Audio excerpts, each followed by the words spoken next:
വാർത്തകളിലേക്ക് വിശദമായി. കൊല്ലത്ത് 6 മുഖ്യമന്ത്രിക്ക് കരിങ്കൊടി. യൂത്ത് കോൺഗ്രസ്, യുവമോർച്ച, RYF പ്രവർത്തകരാണ് കരിങ്കൊടി കാണിച്ചത്. 4 പേരെ പോലീസ് കസ്റ്റഡിയിലെടുത്തു.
മുഖ്യമന്ത്രിയുടെ സന്ദർശനത്തോടനുബന്ധിച്ച് കോൺഗ്രസ് പ്രവർത്തകരെ പോലീസ് നേരത്തെ കസ്റ്റഡിയിലെടുത്തിരുന്നു. പോളയത്തോട് ഭാഗത്ത് 4, ചവറയിൽ 2 പ്രവർത്തകരാണ് കരുതൽ തടങ്കലിലായത്.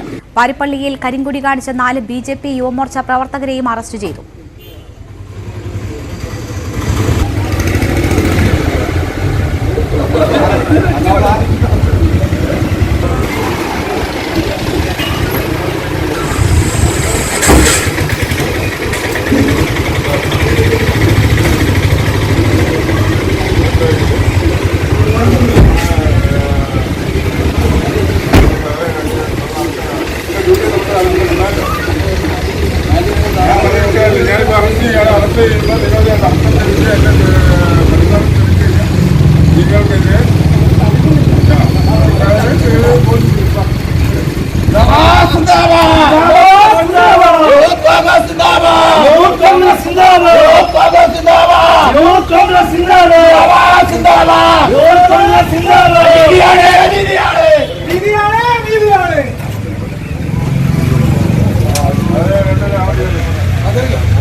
ഷാനോസ് ഡേവിഡുണ്ട് അവിടെ നിന്നും വിവരങ്ങളുമായി. ഷാനോസ്, കരുതൽ തടങ്കൽ ഉണ്ടായിട്ടും വ്യാപക പ്രതിഷേധം ഉണ്ടായിരിക്കുന്നു. ആരിടത്ത് കരിങ്കൊടി കാണിച്ചിരിക്കുന്നു? എവിടെയൊക്കെയാണ് പ്രതിഷേധം ഉയർന്നത്? എത്ര പേർ അറസ്റ്റിലായി? രേണുക, രണ്ട് പൊതുപരിപാടികളിൽ പങ്കെടുക്കാനായി കൊല്ലം ജില്ലയിലെത്തിയ മുഖ്യമന്ത്രിക്ക് നേരെ കനത്ത പ്രതിഷേധമാണ് പ്രതിപക്ഷ സംഘടനകൾ ഉയർത്തിയിരിക്കുന്നത്. പ്രധാനമായും ആറിടത്ത് മുഖ്യമന്ത്രിക്ക് നേരെ കരികൊടി കാണിക്കുന്ന സാഹചര്യം ഉണ്ടായിരിക്കുന്നു. യൂത്ത് കോൺഗ്രസും യുവമോർച്ചയും RYF-ഉമാണ് വിവിധ സ്ഥലങ്ങളിലായി മുഖ്യമന്ത്രിക്ക് നേരെ കരികൊടി വീശിയത്. കൊട്ടിയം, പാരിപ്പള്ളി, മാടനട എന്നീ മേഖലകളിലാണ് യൂത്ത് കോൺഗ്രസ് പ്രവർത്തകർ മുഖ്യമന്ത്രി പിണറായി വിജയനെ കരികൊടി കാണിച്ചത്. RYF പ്രവർത്തകർ മുഖ്യമന്ത്രി കടന്നുപോകുന്ന വഴിയിൽ കനത്ത പ്രതിഷേധം ഉയർത്തി കരികൊടി വീശിക്കൊണ്ട് വാഹനത്തിന് നേരെ പാഞ്ഞെടുത്തു. മാടനട എന്ന് പറയുന്ന പ്രദേശത്തായിരുന്നു RYF പ്രവർത്തകർ കരികൊടി കാണിച്ച് പ്രതിഷേധിച്ചത്. യുവമോർച്ച പ്രവർത്തകർ പാരിപ്പള്ളിയിലും SN കോളേജ് ജംഗ്ഷനിലും മുഖ്യമന്ത്രിക്ക് നേരെ കരികൊടി വീശി പ്രതിഷേധം അറിയിച്ചു. പാരിപ്പള്ളിയിൽ വാഹനത്തിന് നേരെ BJP പ്രവർത്തകർ വലിയ തോതിലുള്ള പ്രതിഷേധം മുഖ്യമന്ത്രിക്ക് നേരെ ഉയർത്തി. BJP പരവൂർ മണ്ഡലം president Pradeep, Yuvamorcha president Praveen, Kulathoorkonam ward member Ranjith, Kollam social media convener Vishnu Kurup തുടങ്ങി നിരവധി പ്രവർത്തകരെ പോലീസ് അവിടെ നിന്ന് അറസ്റ്റ് ചെയ്ത് മാറ്റുന്ന സാഹചര്യമുണ്ടായി. പാരിപ്പള്ളിയിലാണ് യൂത്ത് കോൺഗ്രസിന്റെ കനത്ത പ്രതിഷേധമുണ്ടായത്. യൂത്ത് കോൺഗ്രസ് നിയോജകമണ്ഡലം പ്രസിഡന്റ് രാഹുൽ സുന്ദരേശന്റെ നേതൃത്വത്തിലായിരുന്നു പ്രവർത്തകർ മുഖ്യമന്ത്രിക്കെതിരെ കരികൊടി വീശി പ്രതിഷേധത്തെ തുടർന്ന് യൂത്ത് കോൺഗ്രസ് നേതാക്കളായ രാഹുൽ, വിഷ്ണു, നവീൻ എന്നിവരെ പാരിപ്പള്ളി പോലീസ് കസ്റ്റഡിയിലെടുക്കുന്ന സാഹചര്യമുണ്ടായി. പ്രധാനമായും രണ്ട് പൊതുപരിപാടികളിൽ പങ്കെടുക്കാൻ വേണ്ടിയാണ് മുഖ്യമന്ത്രി പിണറായി വിജയൻ കൊല്ലത്തെത്തിയത്. റവന്യൂ വകുപ്പിന്റെ റവന്യൂ ദിനാഘോഷവും അവാർഡ് വിതരണമായിരുന്നു ഒന്നാമത്തെ പരിപാടി. ആ പരിപാടി അവസാനിച്ചിരിക്കുന്നു. പരിപാടി സ്ഥലത്ത് ഏതെങ്കിലും തരത്തിൽ പ്രതിഷേധം പ്രകടിപ്പിക്കാൻ യുവമോർച്ചയ്ക്ക് യൂത്ത് കോൺഗ്രസിന് സാധിച്ചില്ല. കനത്ത പോലീസ് ബന്ധത്തിലായിരുന്നു പരിപാടി. അതിനുശേഷം ഈ രണ്ട് പരിപാടികൾ എപ്പോൾ പൂർത്തിയാകും ഷാനോസ്? പരിപാടിക്ക് എന്തെങ്കിലും നിയന്ത്രണങ്ങളുണ്ടോ? നേരത്തെ ഈ കറുത്ത മാസ്കിനൊക്കെ നിയന്ത്രണം മുഖ്യമന്ത്രി പങ്കെടുക്കുന്ന പരിപാടിയിൽ ഏർപ്പെടുത്തിയെന്ന് ചില ആരോപണങ്ങളൊക്കെ ഉയർന്നിരുന്നു. അവിടെ ഇപ്പോൾ എങ്ങനെയാണ്? സംഘാടകർ എന്തെങ്കിലും പ്രത്യേക നിർദ്ദേശങ്ങൾ നൽകിയിട്ടുണ്ടോ? മുഖ്യമന്ത്രി കടന്നു വരുന്ന വഴികളിലെ യുവമോർച്ച, യൂത്ത് കോൺഗ്രസ് പ്രവർത്തകരെ അടക്കം തടയുകയും അല്ലെങ്കിൽ കരുതൽ തടങ്കലിൽ വെച്ചുകൊണ്ടാണ് പോലീസ് കനത്ത ബന്ദോബസ്ത് ഏർപ്പെടുത്തിയിരിക്കുന്നത്. മുഖ്യമന്ത്രി ആദ്യം പങ്കെടുത്തത് റവന്യൂ ദിനാഘോഷവുമായി ബന്ധപ്പെട്ട റവന്യൂ ദിനാഘോഷവും അവാർഡ് ദാനവുമായി ബന്ധപ്പെട്ട പരിപാടിയായിരുന്നു. ആ പരിപാടിയിൽ ഒരു തരത്തിലുള്ള അവസരവും ഉണ്ടാക്കാതെ മുഖ്യമന്ത്രിക്ക് കനത്ത പോലീസ് കാവലിൽ ആ പരിപാടി അവസാനിപ്പിക്കാൻ കഴിഞ്ഞു. തൊട്ട് അപ്പുറത്ത് തന്നെയായി ഓൾ ഇന്ത്യ ലോയേഴ്സ് യൂണിയന്റെ സംസ്ഥാന സമ്മേളനത്തിന്റെ ഭാഗമായുള്ള പൊതുസമ്മേളനം ഇപ്പോൾ മുഖ്യമന്ത്രി പിണറായി വിജയൻ ഉദ്ഘാടനം ചെയ്യുകയാണ്. ഈ പ്രദേശത്തൊക്കെയും കനത്ത പോലീസ് സംഘത്തെ വിന്യസിച്ചിട്ടുണ്ട്. കനത്ത പോലീസ് ബന്ധത്തിലാണ് ഈ പരിപാടികളൊക്കെയും നടക്കുന്നത്. പരിപാടി നടക്കുന്ന മേഖലകളിലേക്ക് ഏതെങ്കിലും തരത്തിൽ പ്രതിഷേധവുമായി ഏതെങ്കിലും തരത്തിലുള്ള യുവജന സംഘടനകൾ ഒന്നും തന്നെ എത്തിയിട്ടില്ല. മുഖ്യമന്ത്രി കടന്നു വരുന്ന വഴികളിലായിരുന്നു പ്രധാനമായും പ്രതിഷേധം ഉയർത്തി യൂത്ത് കോൺഗ്രസും യുവമോർച്ചയും RYF-ഉം ഒക്കെ കരികൊടി വീശി പ്രതിഷേധിച്ചത്. എന്തായാലും പൊതുപരിപാടി നടക്കുന്ന രണ്ടിടങ്ങളിലും കനത്ത പോലീസ് ബന്ദോബസ്തുണ്ട്. അത്തരമൊരു സാഹചര്യത്തിൽ ഈ രണ്ടാമത്തെ ഇടത്തെ പരിപാടി കഴിഞ്ഞ് മുഖ്യമന്ത്രി എപ്പോൾ മടങ്ങും? തിരുവനന്തപുരത്തേക്കാണോ മടക്കം? അങ്ങനെയാണെങ്കിൽ മടങ്ങുമ്പോഴും കരിങ്കൊടി പ്രതിഷേധത്തിന് സാധ്യതയുണ്ടോ? സ്വാഭാവികമായും കടന്നു പോകുന്ന വഴികളിൽ പ്രതിഷേധമുണ്ടാകും എന്ന് തന്നെയാണ് നമ്മൾ കരുതുന്നത്. ഈ ഓൾ ഇന്ത്യ ലോയേഴ്സ് യൂണിയന്റെ പരിപാടി പൊതുസമ്മേളനം ഉദ്ഘാടനം ചെയ്തുകൊണ്ടിരിക്കുകയാണ് ഇപ്പോൾ മുഖ്യമന്ത്രി. ഏതാനും ദിവസങ്ങൾക്കും ആ പരിപാടി അവസാനിക്കും. അതിനുശേഷം മുഖ്യമന്ത്രി മടങ്ങും എന്നാണ് അറിയിച്ചിരിക്കുന്നത്. അടുത്ത പരിപാടി സ്ഥലം ഏതാണെന്ന് കൃത്യമായി അറിയില്ല. എന്തായാലും മുഖ്യമന്ത്രി കടന്നു പോകുന്ന വഴികളിൽ കനത്ത പ്രതിഷേധം ഉയർത്താൻ വേണ്ടിയാണ് യൂത്ത് കോൺഗ്രസും RYF-ഉം യുവമോർച്ചയും അടക്കമുള്ള യുവജന സംഘടനകൾ തീരുമാനിച്ചിരിക്കുന്നത്. എന്തായാലും ഇത്തരം ഒരു പ്രതിഷേധം കണക്കിലെടുത്തുകൊണ്ട് തന്നെ പ്രധാനപ്പെട്ട നേതാക്കളെ കരുതൽ തടങ്കലിൽ വെക്കാൻ തീരുമാനിച്ചിട്ടുള്ളത്. അതുപോലെ കരുതൽ തടങ്കലും ശക്തമായ സുരക്ഷയും ഒരുക്കിയിട്ട് മുഖ്യമന്ത്രിക്ക് കൊല്ലത്ത് വ്യാപക പ്രതിഷേധത്തെയാണ് നേരിടേണ്ടി വന്നത്. ആറിടത്താണ് കരിങ്കൊടി പ്രതിഷേധം ഉണ്ടായത്. യൂത്ത് കോൺഗ്രസ്, യുവമോർച്ച, BJP ഒപ്പം RYF പ്രവർത്തകരാണ് കരിങ്കൊടി കാണിച്ചത്.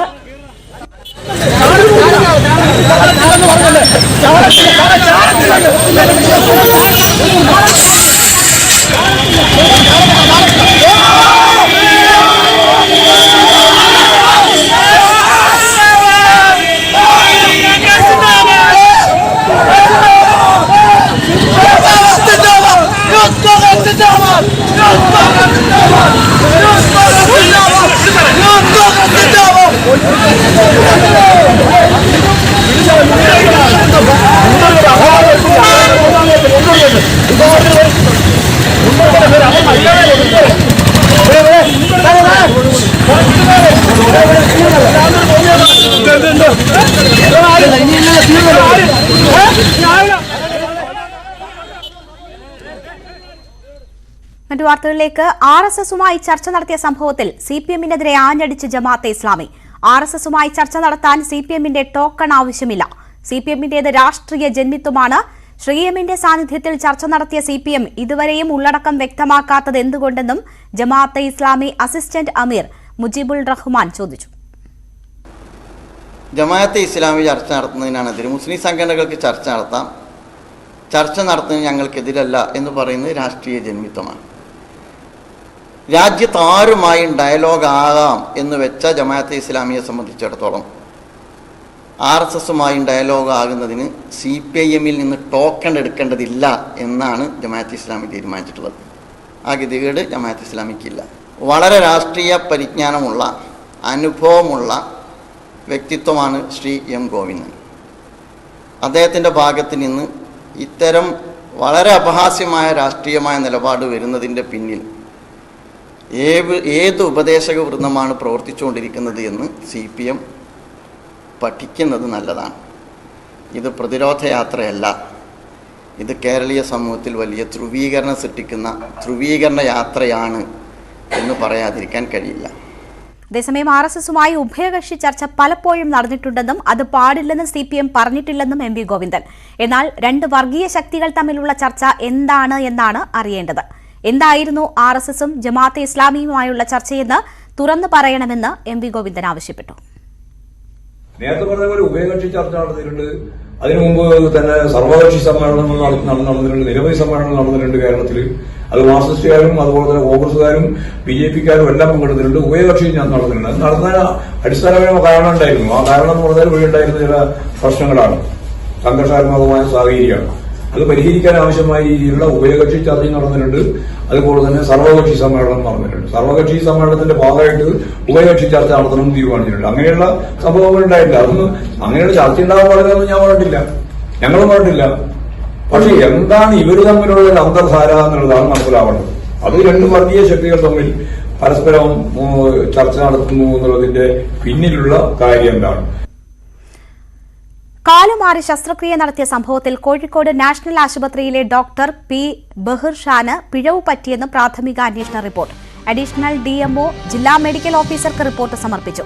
അശ്വിൻ വല്ലത്ത് വിവരങ്ങളുമായി ചേരുകയാണ്. അശ്വിൻ, ഈ ഡോക്ടർ തന്നെ കുറ്റസമ്മതം നടത്തുന്ന ദൃശ്യങ്ങൾ ഉൾപ്പെടെ നേരത്തെ പുറത്തു വന്നിരുന്നു. ഇപ്പോൾ റിപ്പോർട്ട് സമർപ്പിക്കപ്പെട്ടിരിക്കുന്നു. പിഴവ് പറ്റി എന്നത് ഉൾക്കൊള്ളുന്നുണ്ട്, അതിൽ തുറന്നു പറയുന്നുണ്ട്. എന്താണ് അതിന്റെ ഉള്ളടക്കം? രേണുക, ഇതുമായി ബന്ധപ്പെട്ട് ആരോഗ്യ വകുപ്പിന് സജിനയുടെ ബന്ധുക്കൾ പരാതി സമർപ്പിച്ചിരുന്നു. ജില്ലാ ആരോഗ്യ വകുപ്പിനും അതേപോലെ തന്നെ ആരോഗ്യമന്ത്രിക്കും പരാതി നൽകിയിരുന്നു. ഈ പരാതിയിൽ നടത്തിയ അന്വേഷണത്തിലാണ്, അഡീഷണൽ DMO നടത്തിയ അന്വേഷണത്തിലാണ് പ്രാഥമികമായി തന്നെ ഡോക്ടർ ബഹിർഷാന് പിഴവ് പറ്റി എന്നുള്ള കണ്ടെത്തൽ ഉണ്ടായിരിക്കുന്നത്. നാഷണൽ ആശുപത്രിയിലെ ഓർത്തോ വിഭാഗം മേധാവിയാണ് ഡോക്ടർ ബഹിർഷാൻ. ഈ സർജറിയുമായി ബന്ധപ്പെട്ട് ഡോക്ടർക്ക് പിഴവ് പറ്റി എന്ന് ഈ റിപ്പോർട്ടിൽ പറയുന്നു. മറ്റ് വിശദമായ പരിശോധനകൾ ഇതുമായി ബന്ധപ്പെട്ട് വേണ്ടതാണ്. വിദഗ്ധ സംഘം രോഗിയുടെ റെക്കോർഡുകൾ ഉൾപ്പെടെയുള്ള കാര്യങ്ങൾ വിദഗ്ധ സംഘം പരിശോധിക്കും. തിങ്കളാഴ്ച ആശുപത്രി അധികൃതരെ വിളിച്ചു വരുത്തി തെളിവെടുക്കാനും തീരുമാനിച്ചിട്ടുണ്ട്. മാത്രമല്ല, ഇത് സ്വകാര്യമായി സമ്മതിക്കുന്നുണ്ടെങ്കിൽ പോലും ആശുപത്രി അധികൃതർ ഇതുവരെയും പിഴവ് പറ്റി എന്നുള്ള കാര്യം സമ്മതിക്കുന്നില്ല. ഇതുമായി ബന്ധപ്പെട്ട് അവർ ഇറക്കിയ വിശദീകരണത്തിൽ അവർ പറയുന്നത് ഈ രണ്ട് കാലിനും പ്രശ്നമുണ്ടായിരുന്നു, അതുകൊണ്ട് ആദ്യം വലതുകാലിന് ചെയ്തു എന്നുള്ള നിലയ്ക്കാണ്. പക്ഷേ അത് അങ്ങനെയല്ല എന്ന് ബന്ധുക്കൾ പറയുന്നു. ഇതുമായി ബന്ധപ്പെട്ട് നടത്തിയ ചർച്ചയിലെ വീഡിയോ ദൃശ്യങ്ങളാണ് പുറത്തു വന്നത്. അത് ഡോക്ടർ ഈ പിഴവ് പറ്റിയെന്ന് സമ്മതിക്കുന്ന തരത്തിലുള്ള, അല്ലാതെ പുറമേക്ക് ആശുപത്രി അധികൃതർ പറയുന്നത് ഇപ്പോഴും പിഴവ് പറ്റിയില്ല എന്നുള്ള നിലക്ക് തന്നെയാണ്. ഇതുമായി ബന്ധപ്പെട്ട് കൂടുതൽ അന്വേഷണം ഉണ്ടാവും. അഡീഷണൽ DMO ഈ ആശുപത്രി അധികൃതരെയും ഡോക്ടറെയും വിളിച്ചു വരുത്തിയിട്ടുണ്ട്. ശരി, ആശനിലേക്ക് ഞാൻ തിരിച്ചെത്താം. ഇപ്പോൾ നമ്മൾ കാണുന്നത് തിരുവനന്തപുരത്ത് നിന്നും ദമാമിലേക്ക് എയർ ഇന്ത്യ എക്സ്പ്രസ് വിമാനം പറന്നുയരുന്നതാണ് നമ്മൾ കാണുന്നത്. നേരത്തെ മുൻകരുതൽ എന്ന നിലയിൽ അവിടെ ലാൻഡ് ചെയ്ത വിമാനത്തിലെ യാത്രക്കാരുമായാണ് മറ്റൊരു വിമാനം ഇപ്പോൾ പറന്നുയരുന്നത്.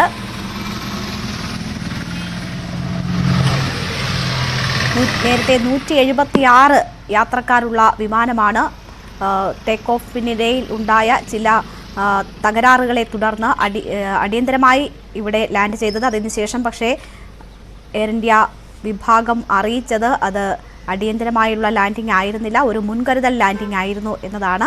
ഇപ്പോൾ എന്തായാലും ആ യാത്രക്കാരെ മറ്റൊരു വിമാനത്തിൽ ദമാമിലേക്ക് കൊണ്ടുപോകുന്നതാണ് നമ്മൾ കാണുന്നത്. 12 15 ഇവിടെ മുൻകരുതൽ ലാൻഡിംഗ് എന്ന നിലയിൽ തിരുവനന്തപുരം വിമാനത്താവളത്തിൽ വിമാനമിറങ്ങിയത്. അതിനുശേഷം ഇപ്പോഴാണ് മറ്റൊരു വിമാനത്തിൽ യാത്രക്കാരെ കൊണ്ടുപോകുന്നത്. ഇപ്പോൾ വിമാനം അവിടെ നിന്ന് ടേക്ക് ഓഫ് ചെയ്യുന്നതാണ് നമ്മൾ കാണുന്നത്.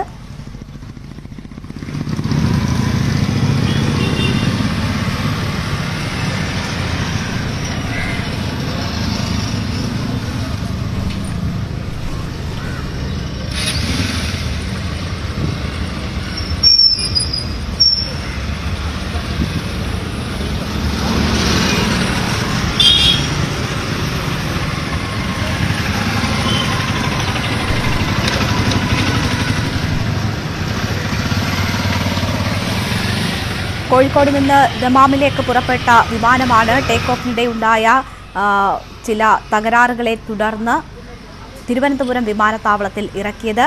മുൻകരുതൽ നടപടി എന്ന നിലയിലായിരുന്നു അത്. കടലിൽ വട്ടമിട്ട് പറന്ന് എഞ്ചിൻ ഓയിൽ തീർത്തതിന് ശേഷം സേഫായിട്ടായിരുന്നു ലാൻഡിംഗ് നടത്തിയത്. അതിനുശേഷം ഇപ്പോൾ ഏതാണ്ട് 5 മണിക്കൂർ പിന്നിട്ടിരിക്കുന്നു. മറ്റൊരു വിമാനത്തിൽ യാത്രക്കാരെ ദമാമിലേക്ക് കൊണ്ടുപോവുകയാണ്. ആദ്യം വന്ന വിമാനത്തിന് വലിയ കേടുപാടുകൾ ഒന്നും തന്നെയില്ല. അറ്റകുറ്റപ്പണി നടത്തി അതിൽ തന്നെ കൊണ്ടുപോകും യാത്രക്കാരെ എന്നതായിരുന്നു നേരത്തെ വന്നിരുന്ന വാർത്ത. പക്ഷേ ഇപ്പോൾ മറ്റൊരു വിമാനം ഏർപ്പെടുത്തി അതിൽ യാത്രക്കാരെ ദമാമിലേക്ക് എത്തിക്കുന്നു എന്നതാണ്. എന്തായാലും യാത്രക്കാർ പുറപ്പെട്ടിരിക്കുന്നു.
എയർ ഇന്ത്യ എക്സ്പ്രസ് ആണ്.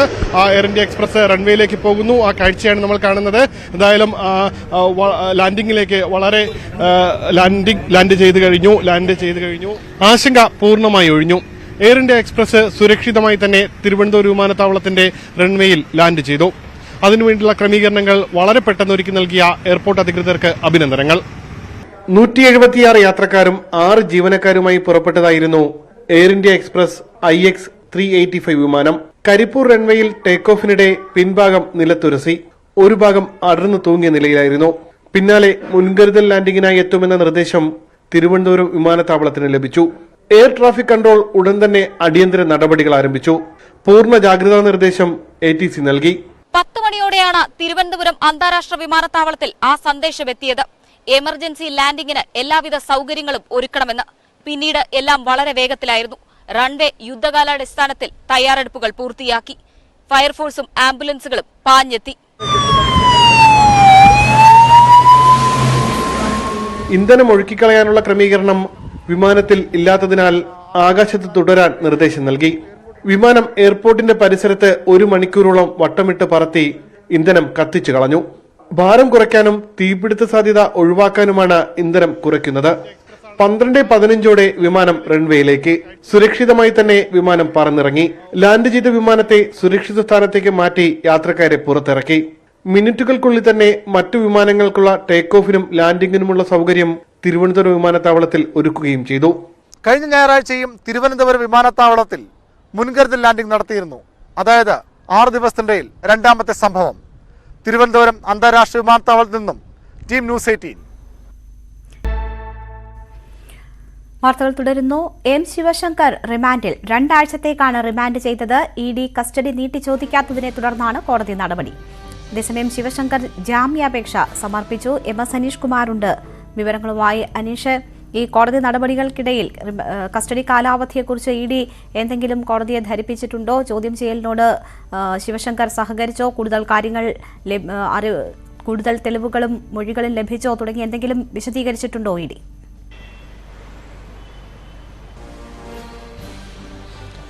രേണുക, ലൈഫ് മിഷൻ കള്ളപ്പണ കേസുമായി ബന്ധപ്പെട്ട് 9 ദിവസത്തെ കസ്റ്റഡിക്ക് ശേഷമാണ് ഇന്ന് ശിവശങ്കറിനെ വീണ്ടും കോടതിയിൽ ഹാജരാക്കിയത്. എന്തായാലും കോടതി നടപടികൾ ആരംഭിച്ചപ്പോൾ തന്നെ പ്രതിഭാഗം ശിവശങ്കറിന്റെ അഭിഭാഷകൻ ഇൻ ക്യാമറ പ്രൊസീഡിംഗ്സ്, അതായത് അടച്ചിട്ട കോടതി മുറിയിലെ നടപടിക്രമങ്ങൾ വേണമെന്ന് ആവശ്യപ്പെട്ടു. തുടർന്ന് ED അഭിഭാഷകയും ഇക്കാര്യത്തോട് യോജിച്ചു. ഇത്തരത്തിൽ അടച്ചിട്ട മുറിയിൽ തന്നെ ആണ് ഉചിതമെന്ന് അവരും വ്യക്തമാക്കിയത്. തുടർന്ന് മാധ്യമങ്ങളെ പൂർണ്ണമായും പുറത്തേക്ക് ഇറക്കിയ ശേഷമാണ് കോടതി നടപടികൾ പൂർത്തിയായത്. അതുകൊണ്ട് കോടതിക്കുള്ളിൽ നടന്ന കാര്യങ്ങൾ പുറത്ത് അറിയുന്ന തരത്തിലല്ല കാര്യങ്ങൾ നടന്നിരിക്കുന്നത്. എന്തായാലും ശിവശങ്കറിനെ കൂടുതൽ കസ്റ്റഡിയിൽ ചോദിച്ചില്ല എന്ന കാര്യത്തിൽ വ്യക്തമായി കഴിഞ്ഞിരിക്കുന്നു. കാരണം 9 ദിവസം കസ്റ്റഡിയിൽ ചോദ്യം ചെയ്ത് കഴിഞ്ഞിരിക്കുന്നു. അതുകൊണ്ട് ഇനിയും കസ്റ്റഡി ചോദിച്ചാൽ പിന്നീട് നൽകാതിരിക്കുകയോ അല്ലെങ്കിൽ മറ്റ് മുഖ്യമന്ത്രിയുടെ പ്രൈവറ്റ് സെക്രട്ടറിയായ CM രവീന്ദ്രനെ ചോദ്യം ചെയ്ത ശേഷം വിവരങ്ങൾ ലഭിക്കുമ്പോൾ ആ സമയത്ത് കസ്റ്റഡി ചോദിച്ചാൽ ലഭിക്കാതിരിക്കുമോ എന്നടക്കമുള്ള ചില ആശങ്കകളുണ്ട്. അതുകൊണ്ട് CM രവീന്ദ്രന്റെ ചോദ്യം ചെയ്യൽ തിങ്കളാഴ്ച നടക്കുന്ന സാഹചര്യത്തിലാണ് ഇന്ന് ശിവശങ്കർ റിമാൻഡിലേക്ക് തന്നെ പോട്ടെ എന്ന നിലപാടിലേക്ക് എത്തിയത്. 2 ആഴ്ച, അതായത് 12 ദിവസത്തേക്കാണ് ഇപ്പോൾ റിമാൻഡ് ചെയ്തിരിക്കുന്നത്. ഫെബ്രുവരിയിൽ ദിവസങ്ങൾ കുറവായതുകൊണ്ട് തന്നെ മാർച്ച് 8-ന് റിമാൻഡ് കാലാവധി അവസാനിക്കും എന്നാണ് നമുക്ക് മനസ്സിലാക്കാൻ കഴിയുന്നത്. ഈ നിരവധി അസുഖങ്ങൾ തനിക്കുണ്ട്. അതുകൊണ്ട് ശാരീരികമായ വൈഷമ്യങ്ങൾ ഉള്ളതുകൊണ്ട് ജാമ്യം നൽകണമെന്ന ആവശ്യം ശിവശങ്കർ മുന്നോട്ട് വെച്ചു. എന്നാൽ ആ ജാമ്യാപേക്ഷയിൽ എന്ന വാദം കേട്ടിട്ടില്ല. ഒരുപക്ഷെ നാളെയോ അല്ലെങ്കിൽ അടുത്ത ദിവസമോ തിങ്കളാഴ്ചയോ മറ്റോ ഈ കേസിൽ ഈ ജാമ്യം ഹർജിയുമായി ബന്ധപ്പെട്ട് വാദം കേൾക്കുമെന്നാണ് നമുക്ക് മനസ്സിലാക്കാൻ സാധിക്കുന്നത്. എന്തായാലും ഇപ്പോൾ കാക്കനാട് ജില്ലാ ജയിലിലേക്ക് ശിവശങ്കറിനെ ഉദ്യോഗസ്ഥർ കൊണ്ടുപോയി കഴിഞ്ഞിരിക്കുന്നു. MS അനീഷ് കുമാറാണ് വിവരങ്ങൾ നൽകിയത്. കൊല്ലത്ത് ഓൾ ഇന്ത്യ ലോയേഴ്സ് യൂണിയൻ സമ്മേളനത്തിൽ മുഖ്യമന്ത്രി സംസാരിക്കുന്നു. ഭീഷണിയിലായിരിക്കുന്നു. ഒരു ഇലക്ഷൻ കമ്മീഷൻ അംഗത്തെ നിയമിച്ച രീതി അസ്വാഭാവികമായിരുന്നു എന്ന് പറഞ്ഞത് സുപ്രീം കോടതി തന്നെയാണ്. അതായത് സുപ്രീം കോടതിക്ക് വരെ ആ രീതിയിൽ പറയേണ്ടി വന്നു. ഉന്നത വിദ്യാഭ്യാസ മേഖലയിലെ സംഘപരിവാറിന്റെ ഇടപെടലിന്റെ മൂർത്തരൂപമാണ് കേരളത്തിൽ കണ്ടുവരുന്നത്. യൂണിവേഴ്സിറ്റികളിൽ VC നിയമനത്തിൽ ക്രമം വിട്ട് ഇടപെടാനാണ് ശ്രമം. ഇതിന് UGC മാനദണ്ഡങ്ങളെ ദുരുപയോഗം ചെയ്യുകയാണ്. യൂണിവേഴ്സിറ്റികൾ സംസ്ഥാന നിയമം വഴി രൂപീകൃതമാവുകയാണ്. UGC നിയമം യൂണിവേഴ്സിറ്റി സ്ഥാപനവുമായോ VC നിയമനവുമായോ ബന്ധപ്പെട്ടതല്ല എന്നത് വ്യക്തമാണ്. VC നിയമനത്തിനുള്ള സെർച്ച് കമ്മിറ്റി പാനലിൽ മാത്രമാണ് UGC പ്രതിനിധികൾ വരുന്നത്. അവർ കൂടി അംഗീകരിച്ച യോഗ്യതയുള്ളവരെ വൈസ് ചാൻസലർമാരായി നിയമിക്കുകയാണ്. എങ്കിലും ഇത് സംബന്ധിച്ച ഒരു കോടതി വിധിയുടെ മറവിൽ യൂണിവേഴ്സിറ്റികളിൽ ഭരണപ്രതിസന്ധി സൃഷ്ടിക്കാനാണ് ശ്രമമുണ്ടായത്. നിയമമേഖലയിൽ നടന്നുവരുന്ന ഇത്തരം പ്രതിലോമകരമായ ഇടപെടലുകൾക്കെതിരെ ശക്തമായ നിലപാടുയർത്താൻ ലോയേഴ്സ് യൂണിയന് കഴിയേണ്ടതുണ്ട്. രാജ്യത്തിൻ്റെ ഫെഡറൽ ഘടനയെ അട്ടിമറിക്കുന്നതിനെക്കുറിച്ചും സംസ്ഥാനങ്ങളുടെ അവകാശങ്ങൾ ഹനിക്കുന്നതിനെയും അധികാരങ്ങൾ പരിമിതപ്പെടുത്തുന്നതിനെയും കുറിച്ചും നാം വളരെ ഗൗരവമായി ചർച്ച ചെയ്യേണ്ടതുണ്ട്. പ്രത്യേകിച്ച് BJPക്കും RSSനുമെതിരായി നിലപാട് കൈക്കൊള്ളുന്ന സംസ്ഥാന സർക്കാരുകളെ അസ്ഥിരപ്പെടുത്താനും സാമ്പത്തികമായി ഞെരുക്കാനും നടക്കുന്ന ശ്രമങ്ങളുടെ പശ്ചാത്തലത്തിൽ നമ്മുടെ നാടിൻ്റെ, കേരളത്തിൻ്റെ കാര്യമെടുത്താൽ ഇന്ത്യയുടെ ഭരണഘടനാ സംവിധാനങ്ങളെയും ജനങ്ങളുടെ അവകാശങ്ങളെയും സംരക്ഷിക്കുന്ന നിലപാടാണ് കേരളത്തിൽ സർക്കാർ കൈക്കൊള്ളുന്നത്. കേന്ദ്ര നയങ്ങൾക്കുള്ള ബദലാണ് നാം അവതരിപ്പിക്കുന്നത്. അങ്ങനെ വിലക്കയറ്റത്തിലുൾപ്പെടെ പൊറുതിമുട്ടിയിരിക്കുന്ന ജനങ്ങൾക്ക് ആശ്വാസം നൽകുകയാണ്. എന്നാൽ ബദലുകൾ അവതരിപ്പിക്കുന്ന സംസ്ഥാനങ്ങളെ സാമ്പത്തികമായി ഞെരുക്കാനുള്ള ശ്രമങ്ങളാണ് ഉണ്ടാകുന്നത്. കേരള വികസനത്തിൻ്റെ ചുക്കാൻ പിടിക്കുന്ന കിഫ്ബി പോലുള്ള സ്ഥാപനങ്ങളെ ഇല്ലാതാക്കാൻ കേന്ദ്ര സർക്കാർ ആകാവുന്നതെല്ലാം ചെയ്യുകയാണ്. ആ ശ്രമങ്ങളുടെ നിയമവിരുദ്ധത റിസർവ് ബാങ്ക് ഓഫ് ഇന്ത്യ തന്നെ കഴിഞ്ഞ ദിവസം വ്യക്തമാക്കുകയുണ്ടായി. കേന്ദ്ര സർക്കാർ സ്ഥാപനമായ നാഷണൽ ഹൈവേ അതോറിറ്റിക്ക് ഇല്ലാത്ത നിയന്ത്രണങ്ങളാണ് കിഫ്ബിക്കുമേൽ അടിച്ചേൽപ്പിക്കാൻ കേന്ദ്രം ശ്രമിക്കുന്നത്. അതിന് പറയുന്ന ന്യായം കേരളം വലിയ തോതിൽ കടമെടുക്കുന്നു. കൊല്ലത്ത് ഓൾ ഇന്ത്യ ലോയേഴ്സ് യൂണിയൻ സമ്മേളനത്തിൽ പങ്കെടുത്ത മുഖ്യമന്ത്രി ദല്ലാൽ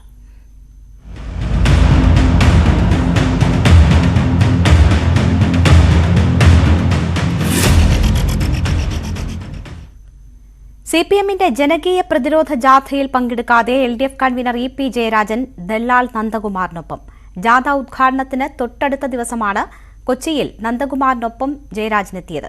രോഗബാധിതനായ പ്രവർത്തകനെ കാണാനാണ് കൊച്ചിയിലെത്തിയതെന്ന് വിശദീകരിച്ച ജയരാജൻ, പക്ഷേ ജാഥയിൽ നിന്ന് വിട്ടുനിന്നതിനെക്കുറിച്ച് പ്രതികരിച്ചില്ല. താൻ ക്ഷണിച്ചിട്ടല്ല ജയരാജൻ വന്നതെന്നായിരുന്നു ദല്ലാൽ നന്ദകുമാറിന്റെ പ്രതികരണം. CPM സംസ്ഥാന നേതൃത്വവുമായി EP ജയരാജൻ അകന്നു നിൽക്കുന്നു എന്ന വാർത്തകൾക്കിടെയാണ് പുതിയ സംഭവ വികാസങ്ങൾ. പാർട്ടി നേരിടുന്ന വെല്ലുവിളികൾക്കെതിരെ സംസ്ഥാന സെക്രട്ടറി തന്നെ നേരിട്ട് നയിക്കുന്ന പ്രതിരോധ യാത്രയിൽ പങ്കെടുക്കുന്നില്ല എന്ന ആരോപണങ്ങൾക്കിടെയാണ് EP ജയരാജൻ വിവാദ ദല്ലാൽ നന്ദകുമാറുമായി ബന്ധപ്പെട്ട ചടങ്ങുകളിൽ പങ്കെടുത്തത്.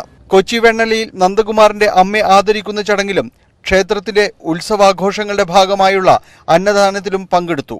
മുൻ കേന്ദ്രമന്ത്രി KV തോമസും ഒപ്പമുണ്ടായിരുന്നു. താൻ ക്ഷണിച്ചിട്ടല്ല EP ജയരാജൻ ക്ഷേത്രത്തിൽ എത്തിയതെന്നും രാഷ്ട്രീയത്തിനപ്പുറമുള്ള സൗഹൃദങ്ങൾ തനിക്കുണ്ടെന്നുമായിരുന്നു നന്ദകുമാറിന്റെ പ്രതികരണം. ഇതിനെക്കുറിച്ച് ഞാൻ ക്ഷണിച്ചിട്ടോ മറ്റുമല്ല വന്നത്. MB മുരളീധരൻ എന്ന് പറഞ്ഞ പഴയകാല കോൺഗ്രസുമായി ബന്ധപ്പെട്ട് ഇപ്പം CPMന്റെ ഭാഗമായ കഴിഞ്ഞ ബൈ ഇലക്ഷന് അദ്ദേഹം ക്ഷണിച്ചിട്ട് അന്ന് അദ്ദേഹം കൊച്ചിയിൽ വന്നപ്പോൾ 1 വർഷം കഴിച്ചു. അപ്പം എൻ്റെ മദറിനെ കണ്ടു. 18th ബർത്ത്ഡേ അത് ആഘോഷിച്ച് ആ ആഘോഷത്തിൽ അദ്ദേഹത്തിന് പങ്കെടുക്കാൻ പറഞ്ഞു. മദറിനെ കണ്ടപ്പോൾ ഇതാണ് മദറെന്ന് പരിചയപ്പെട്ടു. മദറിനെ ബഹുമാനിച്ചു, ഒരു ഷാളിട്ട്, അത്രയേ ഉള്ളൂ. EP ജയരാജനെ താനാണ് ക്ഷണിച്ചതെന്ന മുൻ കോൺഗ്രസ് നേതാവും ഇപ്പോൾ CPM അനുഭാവിയുമായ MB മുരളീധരൻ പറഞ്ഞു. CPM മാത്രമല്ല മറ്റു പല നേതാക്കന്മാരെ നമ്മൾ വിളിച്ചു. നമ്മൾ മേയർ വിളിച്ചിട്ടുണ്ടായിരുന്നു, അങ്ങനെ പല ആൾക്കാരെയും വിളിച്ചിട്ടുണ്ടായിരുന്നു. അപ്പോൾ അവർക്കൊക്കെ ഈ പറഞ്ഞ മാതിരി വരാമെന്ന് പറഞ്ഞെങ്കിലും എന്തെങ്കിലും ഒരു അസൗകര്യം കൊണ്ട് വന്നിട്ടില്ല എന്ന് മാത്രമേ ഉള്ളൂ. അപ്പോൾ ആ കൂട്ടത്തിൽ അതുപോലെ തന്നെയാണ് നമ്മളിവിടെ EP ഉണ്ടെന്ന് പറഞ്ഞപ്പോൾ CPM വിളിച്ചു. അപ്പോൾ EP എന്നോട് പറഞ്ഞു. അപ്പോൾ ഞാൻ പറഞ്ഞു തോമസ് മാഷ് ഇവിടെ ഉണ്ടെന്ന് പറഞ്ഞു. അമ്മയെ ആദരിക്കണമെന്ന് ക്ഷേത്രം ഭാരവാഹികൾ ആവശ്യപ്പെടുകയായിരുന്നു. അത് നന്ദകുമാറിന്റെ അമ്മയാണെന്ന് അറിയില്ലായിരുന്നുവെന്നും ജയരാജൻ പറഞ്ഞു. അപ്പോൾ നിങ്ങൾ സൗകര്യപ്പെടുമെന്ന് അവിടെ വന്നാൽ നല്ലതാണ്. എല്ലാവരും വരുന്നതാണ്, എല്ലാവർക്കും ഊട്ടുകൊടുക്കുന്ന ഭക്ഷണം കൊടുക്കുന്ന ക്ഷേത്രമാണ്. നിങ്ങളൊന്ന് അവിടെ വരുന്നത് നല്ലതായിരിക്കും. സമയമുണ്ടല്ലോ എന്ന്. അപ്പോൾ ഞാനും ആലോചിച്ചു, എനിക്ക് സമയമുണ്ട്, 3 മണിയിൽ ട്രെയിനിനെ വരണ്ടു. അപ്പോൾ ഇവർ പറഞ്ഞു ശരി, ഞാൻ പറയുന്നവർ അങ്ങോട്ട് വരാം. ഈ വരുന്ന വഴി തന്നെ ഈ ക്ഷേത്രത്തിൻ്റെ അടുത്തേക്ക് പോയി. ക്ഷേത്രത്തിൽ അവിടെ വലിയ ആൾക്കൂട്ടും ജനങ്ങളൊന്നുമില്ല. ഞാനവിടെ പോകുമ്പോൾ മുരളി അവിടെയുണ്ട്, ആ അമ്മ ഇങ്ങോട്ട് വരുന്നുണ്ട്. അപ്പോൾ ഞങ്ങൾ കുറേ ഇങ്ങനെ പ്രായമുള്ളവർക്കൊക്കെ ആദരിക്കുന്നുണ്ട്. നിങ്ങൾ ഈ അമ്മയൊന്ന് ആദരിക്കണം. ഓ, എനക്കെന്ത് വിരോധം? ഞാൻ പറഞ്ഞു നിങ്ങൾ അമ്മയെ കൂട്ടിയിട്ട് വരും. ഇവർ തന്നെ എനിക്കൊരു ഷാൾ കൊണ്ടു തന്നു. ഇവരൊന്ന് ഷാൾ അണിയിക്കാൻ പറഞ്ഞു. ഞാൻ ഷാൾ അണിയിക്കുന്നു. തോമസ് മാഷുണ്ട്, മുരളിയുണ്ട്, പിന്നെ അതിൻ്റെ ക്ഷേത്രത്തിലെ ഭാരവാഹിയുണ്ട്, അവരുണ്ട്. അവിടെയാണ് ഈ നന്ദകുമാർ എന്ന് പറയുന്ന ആളുണ്ട്. അദ്ദേഹം അവിടെ ഉണ്ട്. ഇത് അടിയിച്ചു. ഞാനതിട്ട് അവിടെ ഇരുന്നു. ഞാനൊരു അമ്മയോട് ചോദിച്ചാൽ എത്ര വയസ്സൊക്കെ ആയി എന്ന് ചോദിച്ചു. അപ്പോൾ ഞാൻ പറഞ്ഞു ഞാൻ എനിക്ക് പോകണം എന്ന് പറഞ്ഞപ്പോൾ ഭക്ഷണം കഴിക്കാമെന്ന്. ഇവിടെ വന്നാളെല്ലാം ഭക്ഷണം കഴിച്ചിട്ടേ പോകും, അത് ഇവിടുത്തെ ഒരു ചടങ്ങാണ്. അപ്പോൾ ഞാൻ പറയുന്നത് പിന്നെ ഞങ്ങളിതിൽ ആ ചടങ്ങ് തെറ്റിക്കുന്നു. ഞങ്ങൾ നേരെ തൊട്ട് തന്നെ, ഇതൊന്നും ക്ഷേത്രത്തിനകത്തല്ല, ഇത് വേറെ ഏതെങ്കിലും ഹാളല്ല. അവിടെ ഒരു അഞ്ചോ എട്ടോ പേരുണ്ട്. രണ്ട് പോലീസുകാരുണ്ട്, പിന്നെ ഏതോ ഒരു പത്രക്കാരൻ, ഏതോ ഒരു പിന്നെ ഫോട്ടോഗ്രാഫറുണ്ട്, മൊബൈൽ, ഒരു ആകെ വന്ന ഒരു 10 പേര് 10-11 പേരാണ് അവിടെ ആകെയുള്ളത്. ഞങ്ങളവിടെ വന്ന് ഞാനും മാഷും മുരളി ഞങ്ങൾ ഒന്നിച്ച് അവിടെ ഇരുന്നു ഭക്ഷണം കഴിക്കാൻ പറഞ്ഞാൽ ശരി ഞാൻ പോട്ടെ, ഞാനിങ്ങോട്ട് വന്നു. ഞാൻ ഈ ഷാളിട്ട് കൊടുക്കുന്നത് ഇങ്ങനെ നന്ദകുമാരനെ പിന്നെ ആദരി, അത് 1 മാസം മുമ്പാണ് ഇങ്ങനെ ഒരു പരിപാടി, അദ്ദേഹത്തിൻ്റെ അമ്മയെ ആദരിക്കുന്ന ഒരു പരിപാടി അവിടെ ഉണ്ടായിരുന്നു എന്ന് ഈ മുരളി തന്നെ ഒരിക്കൽ എന്നോട് പറഞ്ഞിരുന്നു. അങ്ങനെയൊക്കെ നടന്നിട്ടതാണ്. ഇതല്ലേ എനിക്കെന്ത് ബന്ധം?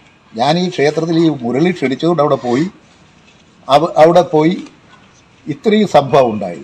അത് ആ വാർത്ത എടുത്തിട്ടാണ് മാതൃഭൂമി ബോധപൂർവം തെറ്റായ വാർത്തകൾ പ്രസിദ്ധീകരിക്കുക. പാർട്ടിയെ ഏതെല്ലാം തരത്തിൽ ആക്രമിക്കാൻ കഴിയും ആ തരത്തിൽ ആക്രമിക്കാൻ ലക്ഷ്യം വെച്ചുകൊണ്ടുള്ള ഒരു നിലപാട് സ്വീകരിച്ചു. അതുകൊണ്ട് ഇത്തരത്തിലുള്ള നടപടികൾ അങ്ങേറ്റം അപലന്യമാണ്. വ്യക്തിഹത്യ നടത്തി എൻ്റെ രക്തത്തിന് വേണ്ടി മാതൃഭൂമി ദാഹിക്കുന്നുണ്ടാവും, അവർ നല്ലോണം കുടിക്കട്ടെ. പക്ഷേ മനുഷ്യത്വരഹിതമായ നിലപാടാണത്. അത് ഈ രാജ്യത്തിൽ ജനങ്ങൾ മനസ്സിലാക്കും. ഞാൻ പല സ്ഥലത്തും പല പാർട്ടിക്കാരും പല ആളുമുണ്ട്, മരിച്ചെടുക്കാൻ പോകാറുണ്ട്. ക്ഷേത്രങ്ങളിൽ പ്രത്യേക പരിപാടി. ഇന്ന് ഞാനിപ്പോൾ ഒരു ക്ഷേത്രത്തിൻ്റെ ഉദ്ഘാടനം അവരെന്നെ ഏൽപ്പിച്ചിരിക്കുന്നു, ഞാൻ അവിടെ പോകുന്നുണ്ട്. ഇതൊക്കെ സാധാരണ നമ്മുടെ നാട്ടിൽ നടന്നുകൊണ്ടിരിക്കുന്ന ഒരു കാര്യമാണ്. അതേസമയം ഇ പി ജയരാജൻ ദല്ലാൽ നന്ദകുമാറിനൊപ്പം പരിപാടിയിൽ പങ്കെടുത്തതിനെക്കുറിച്ച് അറിയില്ലെന്ന് CPM സംസ്ഥാന സെക്രട്ടറി MV ഗോവിന്ദൻ. LDF കൺവീനർക്ക് ജാഥയുടെ ഏത് വേദിയിലും പങ്കെടുക്കാം, ഇക്കാര്യത്തിൽ മറ്റുള്ളവർക്ക് ആശങ്ക വേണ്ടെന്നും MV ഗോവിന്ദൻ പറഞ്ഞു.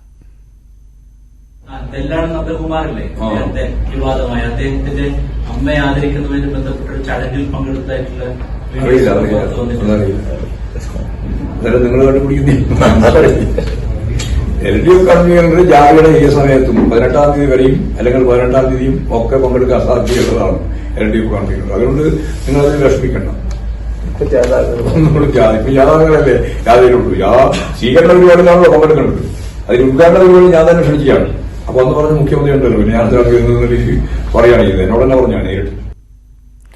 ജനങ്ങൾ അംഗീകരിക്കാത്ത ഒരു നിലപാടുമായി മുന്നോട്ടു പോകില്ലെന്ന് CPM സംസ്ഥാന സെക്രട്ടറി MV ഗോവിന്ദൻ. പാർട്ടിയിലെ തെറ്റായ പ്രവണതകൾ പ്രതിരോധിക്കാനുള്ള ജാഥയാണെന്ന പ്രചാരണത്തെ തള്ളിക്കളയുന്നില്ല. പാർട്ടിക്കകത്ത് തെറ്റായ പ്രവണതകൾ ഉണ്ടെന്നും അത്തരം കളകൾ പാർട്ടി പറിച്ചുകളയുമെന്നും MV ഗോവിന്ദൻ പറഞ്ഞു. ജനങ്ങൾക്ക് അംഗീകാരം കൊടുക്കാനാവാത്ത, ജനങ്ങൾ അംഗീകരിക്കാത്ത ഒരു നിലപാടുമായിട്ട് ഈ പാർട്ടി മുന്നോട്ടേക്ക് പോവില്ല. ഇനി ഞങ്ങളുടെ പാർട്ടിക്കകത്ത് തന്നെയുള്ള തെറ്റായ പ്രവണതകൾ എന്തെങ്കിലും ഉണ്ടാവാൻ സാധ്യതയുണ്ട്. കാരണം ഇതൊരു ഫ്യൂഡൽ സമൂഹത്തിന്റെയും അതിന്റെ മേലെ മുതലാളിത്തം കെട്ടിപ്പടുത്ത ഒരു വർഗ ഭരണകൂട സംവിധാനത്തിന്റെയും ഭാഗമായിട്ട് മുന്നോട്ടേക്ക് പോകുന്ന, പ്രത്യേകിച്ച് വർഗീയതയുടെ ഉൾപ്പെടെ നിരവധിയായ തെറ്റായ ജീർണമായ കാര്യങ്ങൾ ഈ ഇന്ത്യയിൽ അതിന്റെ ഭാഗമായിട്ട് കേരളത്തിലുണ്ട് എന്ന് ഞങ്ങൾക്കറിയാം. സ്വാഭാവികമായിട്ടും നല്ലതുപോലെ വളരണമെങ്കിൽ വിളക്കടയിലുള്ള കള പറിച്ച് കളയണമെന്ന് വേണം. ഒരിടവേള കൂടി. വാർത്തകൾ തുടരുന്നു. കൊച്ചി കളമശ്ശേരിയിൽ നിരാലംബരായ സ്ത്രീകളുടെ സ്ഥലവും വീടും ജപ്തി ചെയ്ത നടപടികൾ നിർത്തിവെച്ച് ബാങ്ക്. ന്യൂസ് 18 റിപ്പോർട്ടിനെ തുടർന്നാണ് Vaduthala Peoples Urban Cooperative Bank തീരുമാനം മാറ്റിയത്. കുടുംബത്തിന്റെ ദൈന്യത ന്യൂസ് 18ലൂടെ പുറത്തുവന്നതിന് പിന്നാലെ നിരവധി പേരാണ് സഹായവുമായി രംഗത്തെത്തിയിരിക്കുന്നത്. News 18 impact.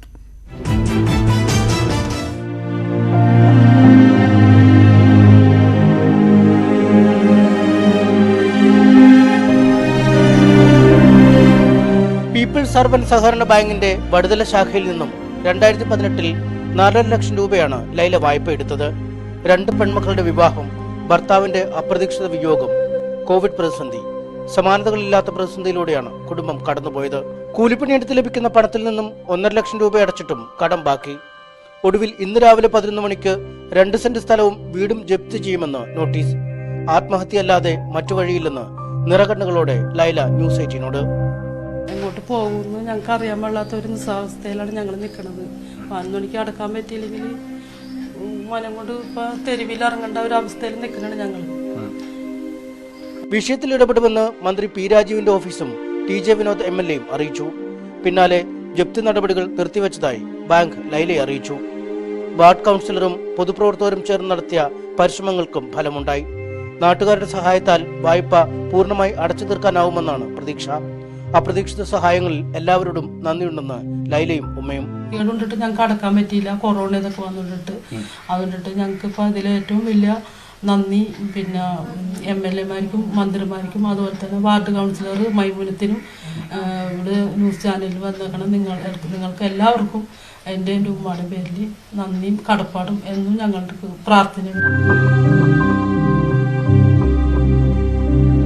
ഒരു സ്വകാര്യ ഓഫീസിൽ തൂപ്പുജോലി നോക്കി വന്ന ലൈലയുടെ ജോലി അടുത്തിടെ നഷ്ടമായിരുന്നു. കടുത്ത പ്രതിസന്ധിയിലൂടെയാണ് കുടുംബം കടന്നു പോകുന്നത്. ആശ്രയത്തിനാരുമില്ലാത്ത ബന്ധുവായ മറ്റൊരു സ്ത്രീയും ഇവരോടൊപ്പമാണ് താമസിക്കുന്നത്.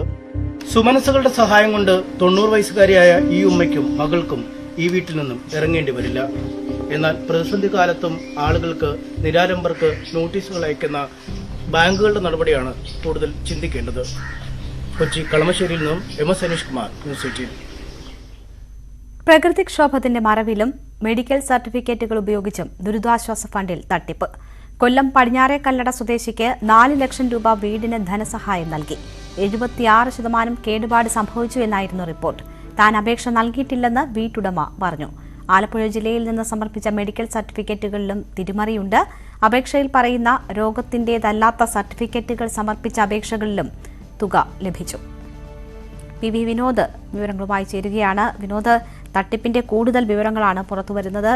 വീട് അറ്റകുറ്റപ്പണി ആവശ്യമില്ലാത്തയാളുടെ പേരിലും തട്ടിപ്പ് നടന്നിരിക്കുന്നു. മറ്റ് മെഡിക്കൽ സർട്ടിഫിക്കറ്റ് ഉപയോഗിച്ചുള്ള തട്ടിപ്പിന്റെ കൂടുതൽ വിവരങ്ങൾ വരുന്നു. എന്തൊക്കെയാണ് വിശദാംശങ്ങൾ? കൂടുതൽ തട്ടിപ്പുകൾ നടന്നതായാണ് ഇപ്പോൾ വിജിലൻസ് അന്വേഷണത്തിൽ മനസ്സിലാകുന്നത്. കഴിഞ്ഞ 2 ദിവസങ്ങളിലായി സംസ്ഥാന വ്യാപകമായി വിജിലൻസ് പരിശോധന തുടരുകയാണ്. ഈ പരിശോധനയിലാണ് വലിയ ആഴത്തിലുള്ള തട്ടിപ്പുകൾ, വലിയ തുകകളുടെ തട്ടിപ്പുകൾ നടന്നതായ കണ്ടെത്തൽ. വീടുകളുടെ പേരിലും, അതായത് ദുരിതാശ്വാസ നിധിയിൽ നിന്ന് പ്രകൃതിക്ഷോഭം ഉൾപ്പെടെയുള്ള കാര്യങ്ങൾക്ക് ധനസഹായം നൽകിയിരുന്നു. ഇങ്ങനെ കൊല്ലം പടിഞ്ഞാറെ കല്ലട സ്വദേശിക്ക് 4 ലക്ഷം രൂപയാണ് വീടിന് സഹായമായി അനുവദിച്ചത്. 76% കേടുപാടുണ്ടായിരുന്നു എന്നായിരുന്നു രേഖകൾ. എന്നാൽ വിജിലൻസ് സംഘം ഈ വീട്ടിൽ അന്വേഷണത്തിന്റെ ഭാഗമായി എത്തിയപ്പോൾ വീട്ടുടമ പറഞ്ഞത് താൻ ഇങ്ങനെ ഒരു അപേക്ഷ പോലും നൽകിയിട്ടില്ല, വീടിന് കേടുപാടില്ലെന്ന് ഈ പരിശോധനയിൽ കണ്ടെത്തുകയും ചെയ്തു. അതേസമയം ഈ അക്കൗണ്ടിലേക്ക് തുക വന്നിരുന്നു. ആ പണം അതേപടി താൻ നിലനിർത്തുകയാണ്. ആ പണം പിൻവലിക്കുകയോ അത് ചെലവഴിക്കുകയോ ചെയ്തിട്ടില്ലെന്ന് വീട്ടുടമ വിജിലൻസിന് മൊഴി നൽകി. ഇങ്ങനെ അപേക്ഷ പോലും നൽകാത്ത ആളുകളുടെ പേരിൽ, കേടുപാടില്ലാത്ത വീടുകളുടെ പേരിൽ പണം തട്ടിയെടുക്കുന്ന സാഹചര്യം. അപ്പറ്റിസൈറ്റിസ് രോഗിക്ക് ഹൃദ്രോഗ ചികിത്സയ്ക്ക് സഹായം നേടിയിട്ടുണ്ട്. കൊല്ലം ജില്ലയിലാണ് ഇങ്ങനെ സഹായം തേടിയിരിക്കുന്നത്. കാരോട് സ്വദേശിയായ, തിരുവനന്തപുരത്ത് കാരോട് സ്വദേശിയായ ഒരു ഏജന്റ് വഴി നെയ്യാറ്റിൻകര താലൂക്കിൽ 20 പേർ തുക നേടിയതായാണ് കണ്ടെത്തിയിരിക്കുന്നത്. അതായത് തെറ്റായ രേഖകളും വ്യാജരേഖകളും സമർപ്പിച്ച് ഇങ്ങനെ 20 പേർ നെയ്യാറ്റിൻകര താലൂക്കിൽ. ഇതെല്ലാം പ്രാഥമികമായ പരിശോധനകളാണ്. കൂടുതൽ പരിശോധന നടക്കുമ്പോഴായിരിക്കും ഈ തട്ടിപ്പിന്റെ ഒരു വ്യാപ്തി മനസ്സിലാക്കുക. അതോടൊപ്പം ആധാറിന്റെ കോപ്പിയും റേഷൻ കാർഡിന്റെ കോപ്പിയും ഇല്ലാത്ത അപേക്ഷകളിലും പണം അനുവദിച്ചതായി കണ്ടെത്തിയിട്ടുണ്ട്. ഇതൊക്കെയും വില്ലേജ് ഓഫീസുകളുടെ സ്ക്രീനിംഗ് വരേണ്ടതാണ്. കളക്ടറേറ്റുകളിൽ കൃത്യമായി പരിശോധിക്കേണ്ട കാര്യങ്ങളാണ്. പക്ഷെ ഇതൊന്നും തന്നെ പരിശോധനയ്ക്ക് വിധേയമായിട്ടില്ല. മുഖ്യമന്ത്രിയുടെ ദുരിതാശ്വാസ നിധിയിലേക്ക് വരുന്ന അപേക്ഷകൾ റവന്യൂ വകുപ്പിന്റെ വിവിധ ഘട്ടങ്ങളിലേക്കാണ് മാറ്റുന്നത്. കൂടുതൽ വിവരങ്ങളാണ് പുറത്തുവരുന്നത്. PV വിനോദാണ് വിവരങ്ങൾ നൽകിയത്. ബുള്ളറ്റിൻ പൂർണ്ണമാവുകയാണ്. നമസ്കാരം.